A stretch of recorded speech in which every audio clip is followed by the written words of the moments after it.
Thank you for joining us in this hearing for the Committee on Public Safety, Intergovernmental and Military Affairs on this Wednesday, March 15th, 3 o'clock in room 225. We are streaming this hearing live on YouTube. Wheels up as we take off. If we get into some technical turbulence and have to abandon ship, we will reconvene on March 17th at 3 o'clock in this room 225. And as a reminder for those who are testifying, we are going to limit your opportunity to testify to 2 minutes. The first bill on this agenda is House Bill 418 HD1 relating to emergency preparedness. On our testifiers list, we have Mr. Barros.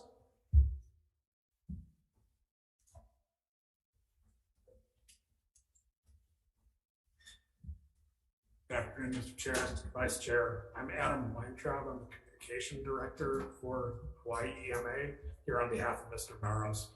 We've submitted our testimony to comment on this bill, primarily in support with a couple of considerations which we have noted, and I'm available for your question. We stand on our written testimony. Thank you. Is there anyone else wishing to testify on House Bill 418? If not, we're going to go on to the next measure. That is House Bill 451 HD1 relating to incarcerated individuals. On our testifiers list here, we have Tommy Johnson, someone from the Department of Public Safety, has submitted testimony in support. Kathy Betts from the Department of Human Services, also in support. Mark Patterson from the Hawaii Correctional System Oversight Commission. Good afternoon, Senator Wakai and Senator Alfonte.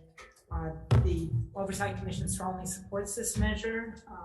In fact, I think it's replicating something that was done a number of years ago when Ted Sakai was the warden at Waiama. It allows an opportunity for families and children to be reunited with their incarcerated fathers. And we really urge you that you pass this measure. Thank you. Thank you for joining us.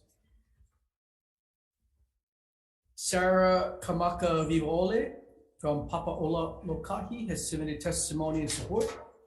Keopu Belitz has also submitted testimony in support. Judith Clark, Kathleen Odell, all in support. Kat Brady. Good afternoon, Chair Wakai, Vice Chair Elefante, and Kat Brady testifying on behalf of Community Alliance on Prisons in strong support of this measure. We've been working on this since 2016, and it's a great bill that will reunite families. Thank you. Thank you, Kat. I have a number of individuals in support. I have Corey Young from the Attorney General's office, might be joining us via Zoom. Bill, sorry, Chair. Oh, yeah, I'm sorry. Okay, the next page. No, that's my fault. That's all I have for people who've indicated the desire to testify on House Bill 451. Is there anyone else wishing to testify on this measure? Any questions? The commission, the Oversight Commission.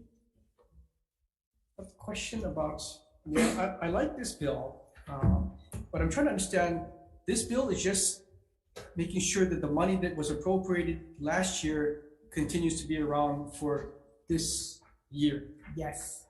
But in your testimony, you cite that what's needed to, really fully put this, this facility together was to get it ADA compliant, restrooms with diaper changing stations, modular structures, air conditioning and IT infrastructure, internet and Wi-Fi access. And is this your testimony? No, I don't think so. It's a Hawaii Correctional Oversight. What bill number is it? Am I in the wrong bill? 451, right? Yeah. So your testimony from the Hawaii Correctional Systems Oversight Commission talks about support for this measure, and I don't know what you received because that's not what I have in front of me. I'll be happy to share with you what I have in front of me. Oh, no, so I'm sorry. I think maybe this is put in the wrong section. This page 2 belongs to, I think, a couple of, I don't know where this mysterious page 2 came from. That sounds like the report we did on OCCC in the metal building. Okay. But some mysterious testifier says that what I just mentioned is necessary. And do you agree that we need to have ADA compliant, it needs diaper changing room, Wi-Fi access, air conditioning? I am not prepared to comment on that. I Kat, have do you not know been if to that's what is, I'm sorry. Yes. Actually, when we came up with the plan, there is a building at Waiaba that's being retrofitted. And the one thing we never asked is there a restroom? And when families are visiting with kids, you know, they always have to go. So I asked the department, is there some place, is there, you know, some place that we could use that restroom? And they said by the guard shack. And I said, no, we don't want people roaming around the facility. It needs to be close to the building that's being rented. Okay, sorry. I figured out this page 2 of my testimony came from Human Services. Oh, okay. We could ask you a question though. Based on what they said are just needed improvements, shouldn't this bill be asking for whatever the cost is for all of these improvements? Not just say, okay, we want to be able to expend the funds from last year, this year? Yes, the bill is supposed to have another piece of it that allocates funds for this year to actually complete renovation. Numbers that we used for doing the renovation were old, it was before COVID. I'm trying to get it from gas. I understand. I just want to make sure that if we're going to do this, we take care of all of our issues at once versus like, okay, we're going to take part of it from last year and still come back next year for a sizable chunk of money. We should just ask for the money now. Yeah, we don't want to ask for it. Got it. Thank you. Members, any further questions for House Bill 451? Okay, we're going to move on to our next measure. That is House Bill 593 relating to police reports. And our testifier to this is Corey Young from the Attorney General's office. Good afternoon, Chair, Vice Chair, members of the committee. I'm Corey Young, Deputy Attorney General, testifying on behalf of the department. We're opposed to the bill. It's not that the bill doesn't have a good goal, which is to get closure for families, but there's two things that we'd like the committee to consider. Number one, there's already a mechanism in place under 92F, the Uniform Information Practices Act, for families to get these reports. They can ask the county police departments for the reports. If the county police departments turn them down, they can appeal to the Office of Information Practices. If the Office of Information Practices determines that the report shouldn't be turned over, they can still appeal to the circuit court, and the circuit court can do an independent review of the reports and determine whether the interest of the police department in keeping those reports private is greater than the interest of the family in getting those reports. So there is a mechanism already in place to address obtaining these reports for families. Other than that, our concern would be, given the time frames set out by the bill, it would be possible for family members, witnesses, even defendants in certain cases to obtain the closing reports in cases that have not been fully litigated or even charged. In some cold cases, like in the case of Peter Boy Kema, you would see his parents, who ended up being the defendants in that case, with a right to gain those police closing reports, even though, you know, they, at the time, those cases were essentially closed out. But while the investigations were not active, the hope was that evidence could be uncovered, that they could still essentially be ongoing and, you know, result in a prosecution, which they were. With a bill like this, you know, if family members, even in DV cases, were able to get certain death reports for family members, you would run the risk of frustrating the legitimate government purpose of pursuing folks who might actually be involved in those deaths. That's all, and if the committee has any questions, I'll be here to answer them. Thank you very much. Thank you, Mr. Young. Trisha Nakamatsu from the Prosecuting Attorney's Office. Good afternoon, Chair, Vice Chair, members of the committee, Deputy Prosecutor Trisha Nakamatsu, appearing on behalf of the Honolulu Prosecuting Attorney's Department. We similarly are opposed to this bill, not for lack of caring or recognition of legitimate frustration and pain that must be felt by surviving family members who are unable to get these reports. We simply feel that this is not the right approach to addressing perhaps these one or two and maybe other instances in which the family members felt that more could be done to assist them. These decisions really should be made on a case-by-case basis. As the Deputy Attorney General mentioned, or to add to what he mentioned, there's no statute of limitations on murder cases. There's quite long statute of limitations on other types of charges, manslaughter, Class A felonies. In cases in which a suspect has not yet been identified, there's just no way to tell, unfortunately, what could pan out in the future. DNA evidence later could strike a hit on identification that has not yet been entered into the national database, but could be in the future. Things like this really need to be considered, and if something were to get out, of course, there is concern about it getting into, I suppose, the wrong hands, somebody who may actually be a suspect or have been a suspect, or may decide to take things into their own hands in terms of vigilantism, trying to get justice where they see perhaps no cases yet been charged. They might try to resort to other means. As noted by Deputy Attorney General, Chapter 92F already has very robust and well-established provisions that allow for all of these varying interests to be taken into consideration, for numerous appeals to be done, and we feel that that should be allowed to continue, again, just ensuring this is done on a case-by-case basis. Available for questions today. Thank you. Is there anyone else wishing to testify on House Bill 593? Members, any questions? Question for Ms. Nakamatsu. Thank you for being here. I know you mentioned about 92F that Deputy Attorney General Young did indicate as well. Are you familiar with any requests from people that have gone that route for requesting a closing report? Yes, our office does receive some of those requests, but we typically defer to the Honolulu Police Department because it's actually their reports, and then what they do thereafter is. Okay, thank you. Thank you, Mr. Chair. Sorry, just follow up to that. You know, I'm reading the page 1 of this bill, and it talks about a family whose son was murdered. It took 17 years and repeated requests for the closing report to be given to them. Cites a second case where family still has not received a copy of the report more than 5 years after an incident.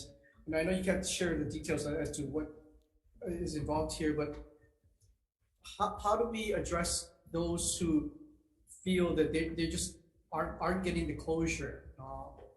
And I would imagine they have appealed to the 92F and they still feel wronged by the system. How do we address these types of concerns? And I'm sorry, we haven't necessarily been working on this bill per se with the other stakeholders. We are happy to meet and discuss these particular situations, look at them further. And again, it's typically, I think, what will happen sometimes is that the police reports are issued, and I don't know if that was I can't say, but sometimes the reports are redacted so much that it's not satisfying to the family, and there's a lot of different privacy, legitimate administration of justice type concerns that need to be taken into account. But with regards to these specific cases, we're happy to meet with the stakeholders to discuss if anything more and can be done for these families. How do the feds handle these situations? If the FBI or DEA or someone on the federal side were to be investigating some type of crime, how do they handle these types of requests? I'm sorry, I'm not familiar. Mr. Young, do you have to explain? I'm not sure. Thank you. If there's any further questions? We're going to move on to our next measure, which is House Bill 823, relating to deaths within the correctional system. Tommy Johnson from the Department of Public Safety has submitted commentary. Mark Patterson.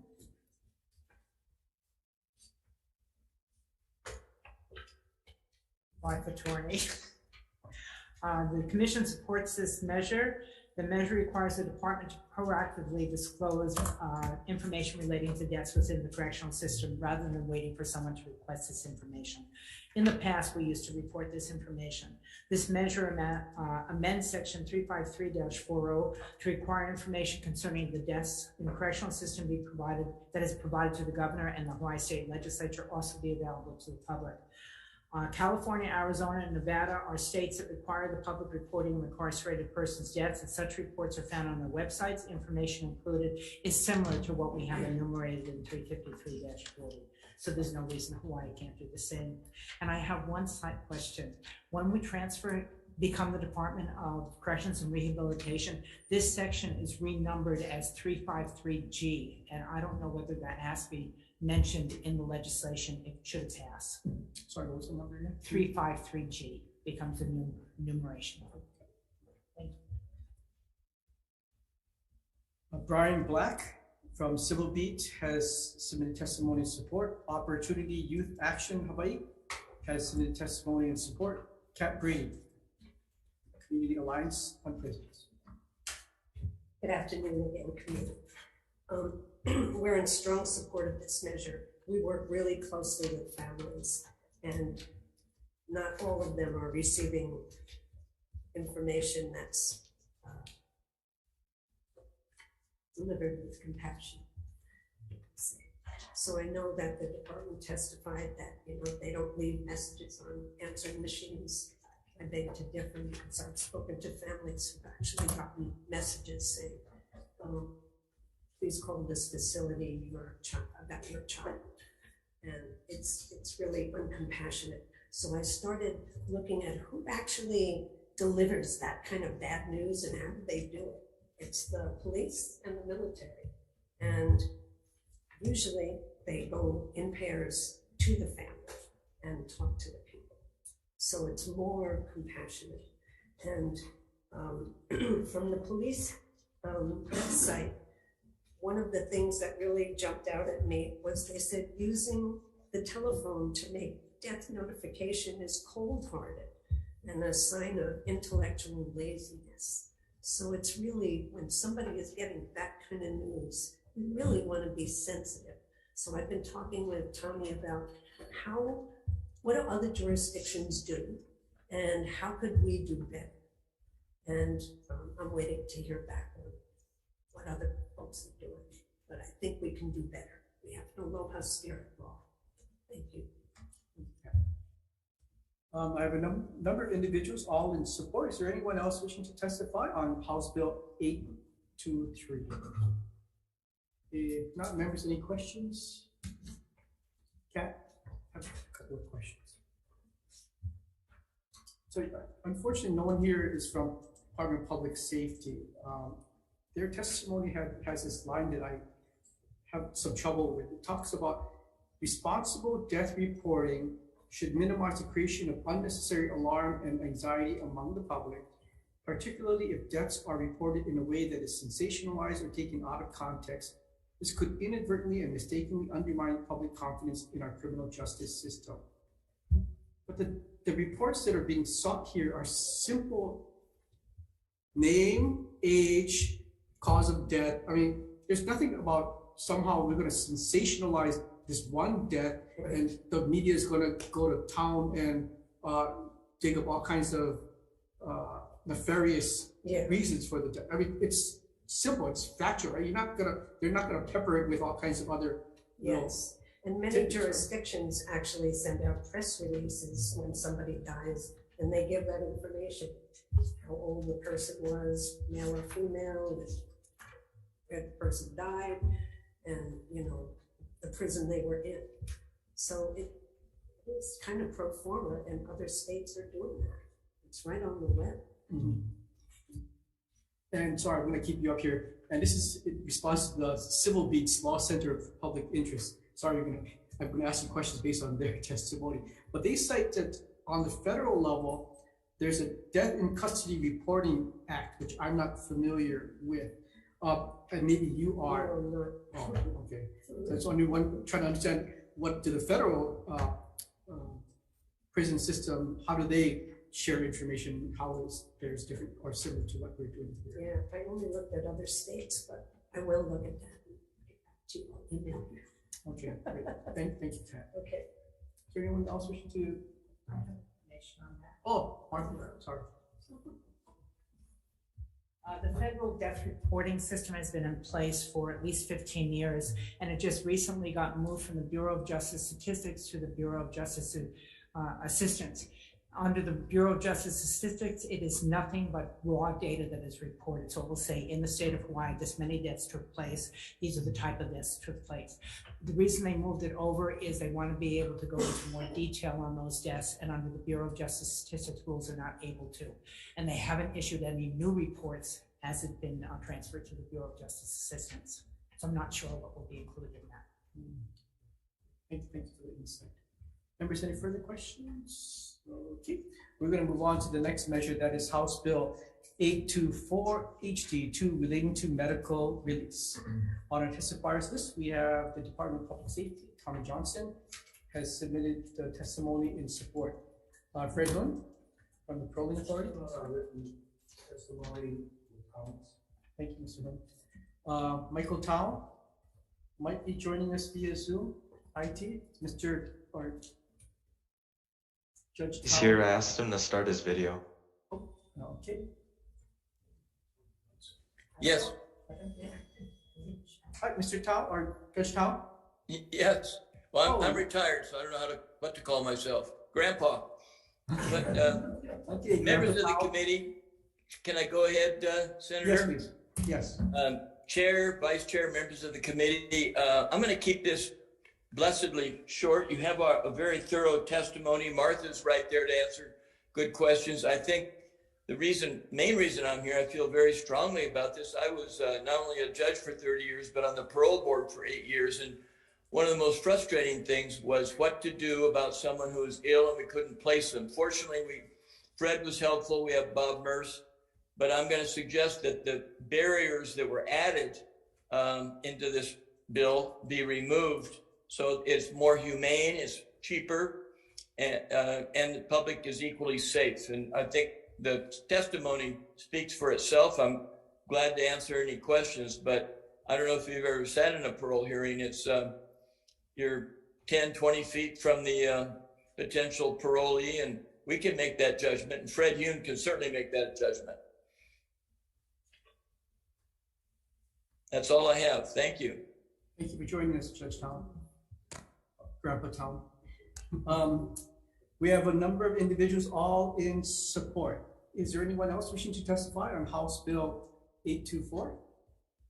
If not, members, any questions? Yes, Question Senator. for Mr. Lee. Could you elaborate on standing on your written comments in your testimony and what those comments would be? Sure.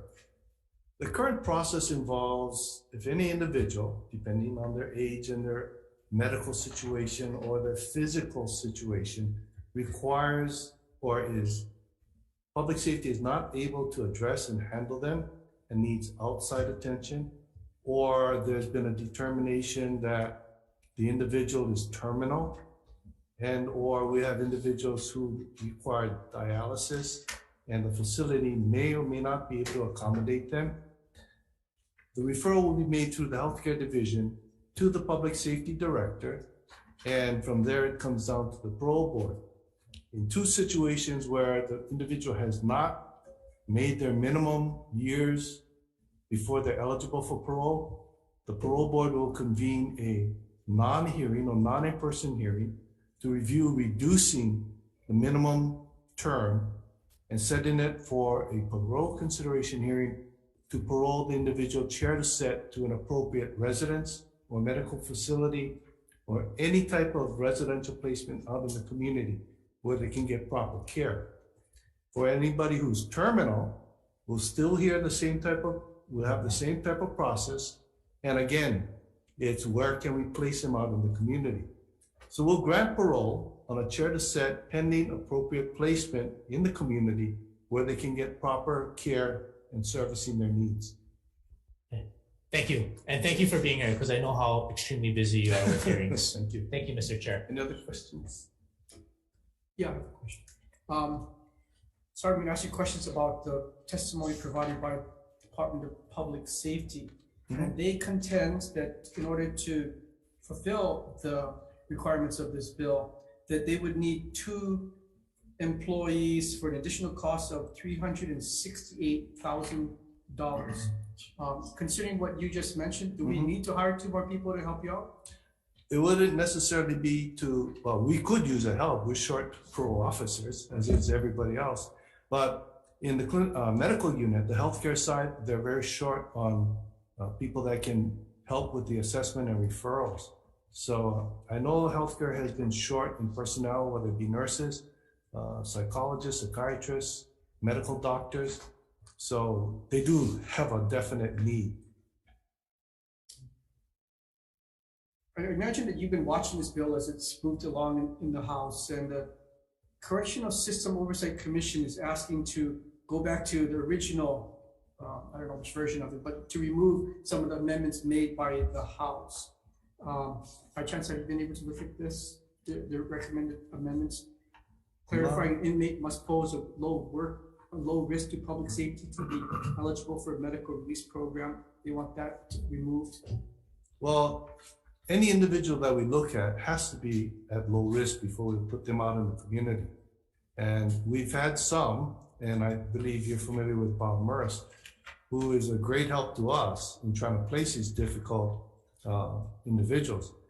But some residential placements have a very difficult time with sex offenders and even elderly sex offenders with medical issues. So there are too far and few placements that we can put a lot of these individuals.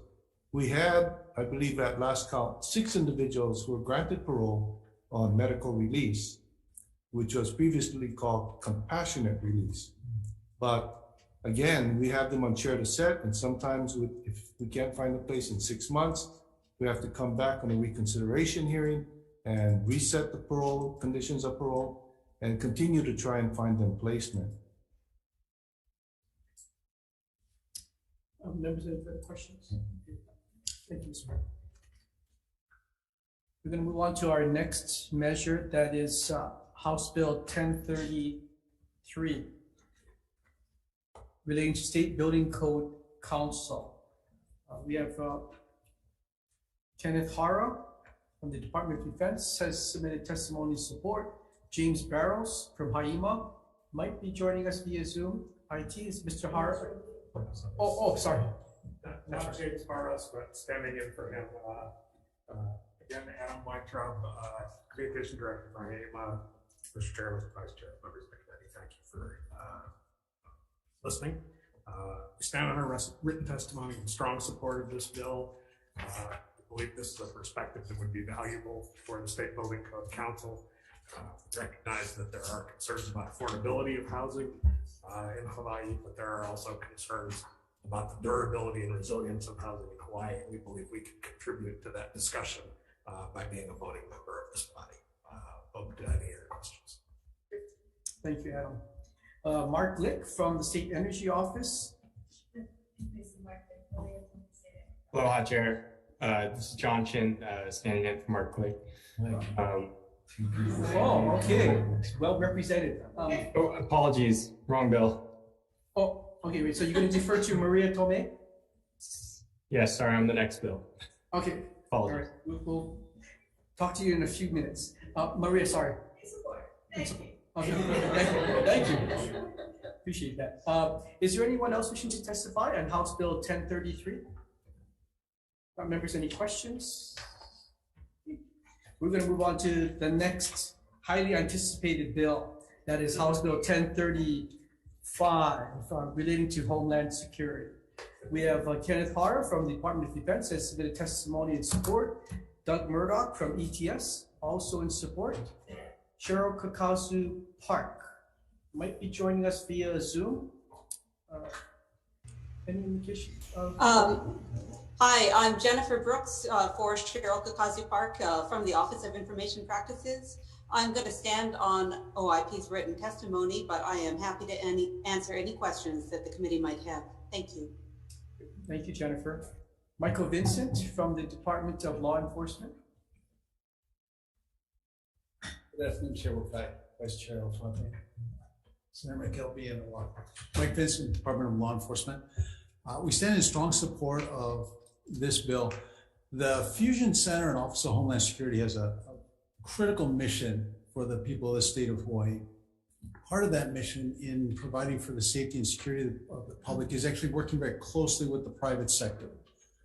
The information that they're looking at in this bill to protect from disclosure of the Uniform Information Practices Act is critical infrastructure information. This is information that is not in the public sector. The public can't just go to Hawaiian Electric and say, hey, give us your plans. Tell me all the details in your SCADA systems. I'd like to know what data information systems you have. They can't get that. The idea that because it now comes into the domain of a state agency, that now it somehow becomes a matter for the public to get at, otherwise they wouldn't be able to get, is not a good thing for the public when we're trying to foster good working relationships with our critical infrastructure partners. The language that we're recommending go back in the bill was in the original bill, and this is patterned after the federal Critical Infrastructure Information Act that actually exempts this type of information from the Freedom of Information Act. And once again, it's not information that the public would otherwise have. We understand the Uniform Information Practices Act. The policy of the state is to open government, make things transparent to the public, but there are certain things that the public wouldn't have this. But for the Office of Homeland Security and the Fusion Center to be able to work closely with the private sector, to work on developing systems to keep the infrastructure protected. And the infrastructure in Hawaii is being attacked regularly through cyber and others. It's vital that this information not be subject to whichever way the wind is blowing with the Office of Information Practices or a judge at any given time.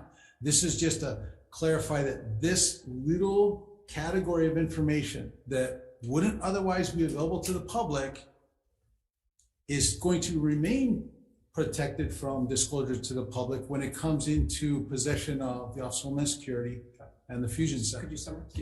That's all I have. Thank you very much. If you have any questions, I'm here. Thank you. Thank you, Mr. Vincent.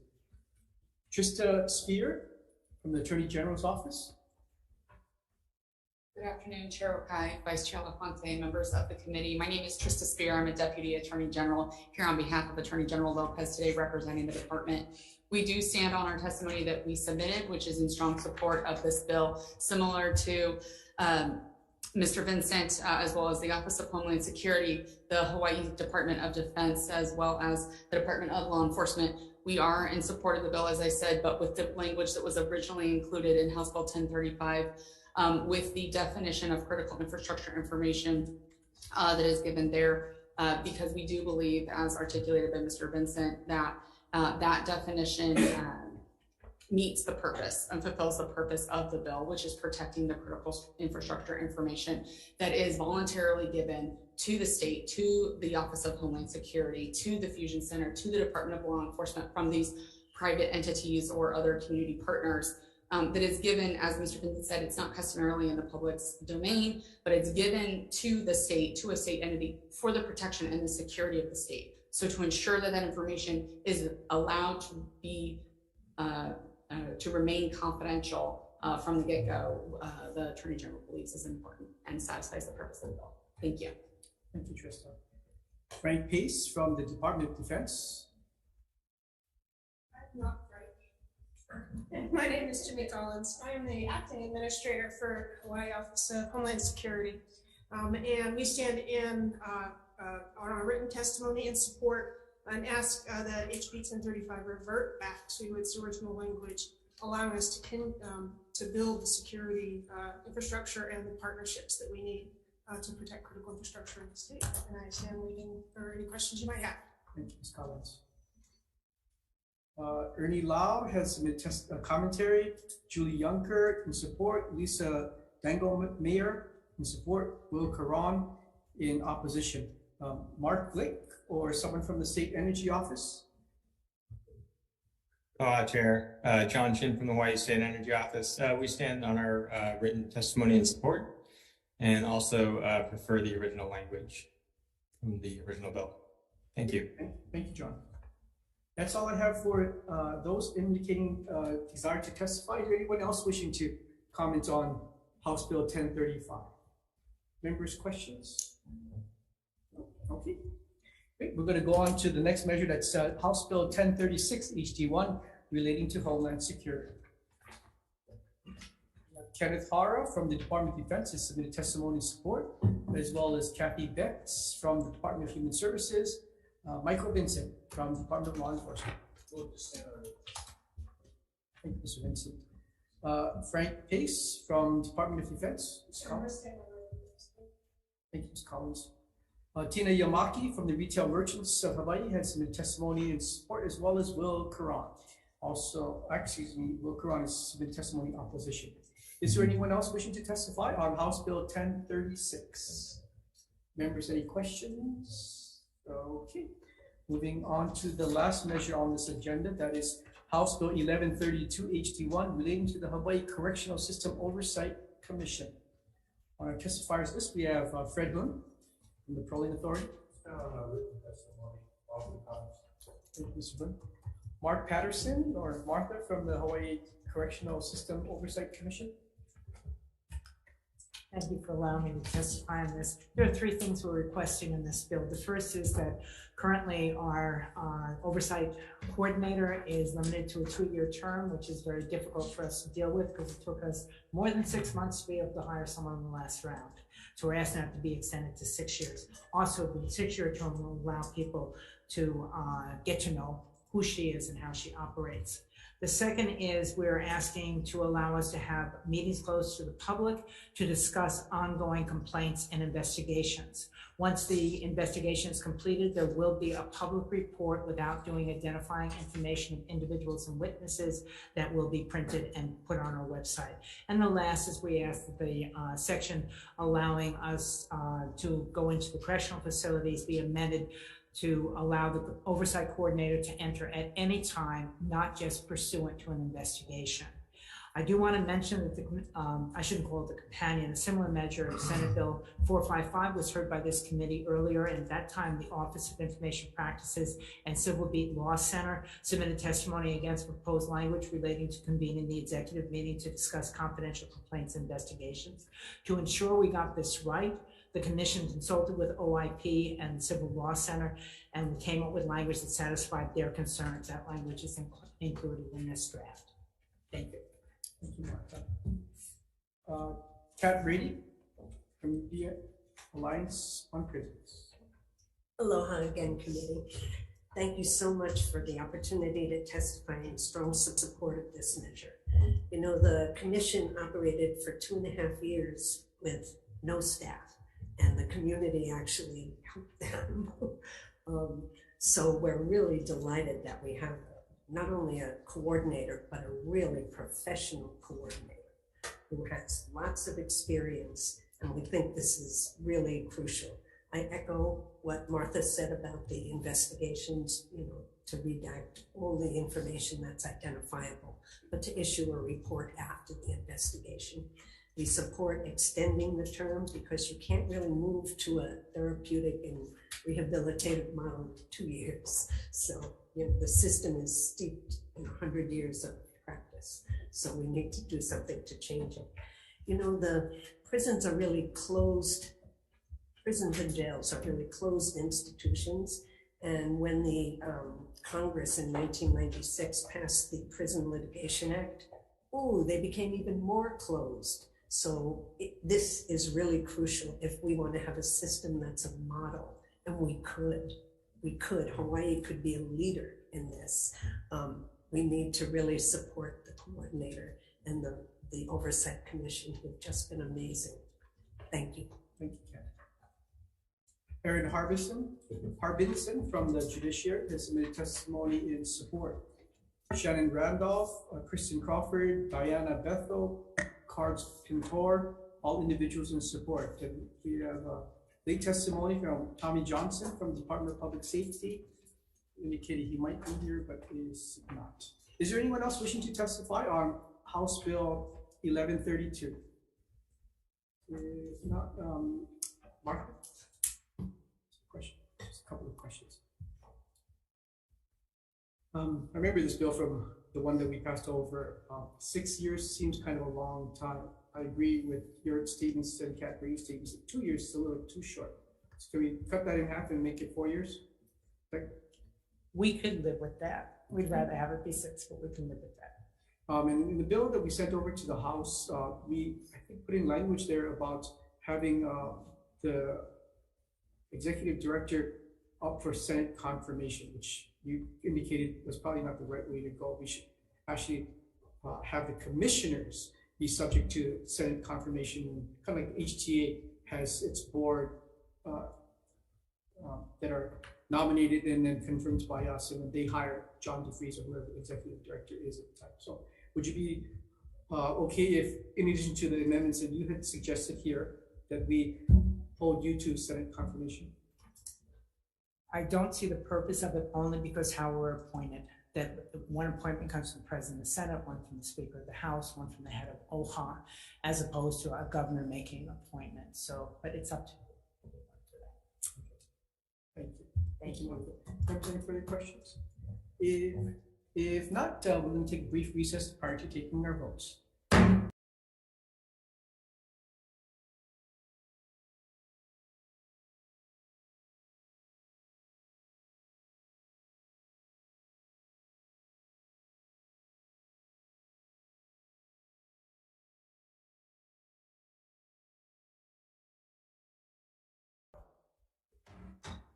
Thank you for your patience. We're reconvening the Committee on Public Safety, Intergovernmental and Military Affairs for our 3 o'clock agenda. On our first bill, House Bill 418 HD1 relating to emergency preparedness. I think we all see the value in making sure that we are all prepared in case of some kind of catastrophic incident, and need to put some state resources into making sure we're better prepared in the future. So I'd like to move this measure out as is. Any discussion? Quick discussion, Chair. We've been working with DAGs on different things, and they've given us reports that they're trying to upgrade the sirens right now. They're facing the supply issues and other things that are outlined in testimony, so I don't think the supplemental funding will get them any closer. So with all we're due respect, I'll be pointing to reservations. Any further discussion? If not, Senator Elefante, I vote yes. Okay, Chair's recommendations to pass HB 418 HD1 as is. Chair votes aye. Vice Chair votes aye. Senator Fukunaga's excused. Senator McKelvey. Reservation. Senator Owa. Aye. Mr. Chair, recommendations adopted. Thank you. On the next measure, House Bill 451 HD1 relating to incarcerated individuals. This is a bill that will help bring families together over in Waiawa. Holds over money from that was previously allocated, so it can be expended hopefully soon, as well as provides for future appropriations to improve the conditions at that Waiawa correctional facility, so families can get together more easily. I'd like to recommend that we move this measure out as is. Any discussion? If not, Senator Elefante, I vote yes. Okay, Chair's recommendations to pass HB 451 HD1 as is of the 4 members present. Any no votes or votes with reservations?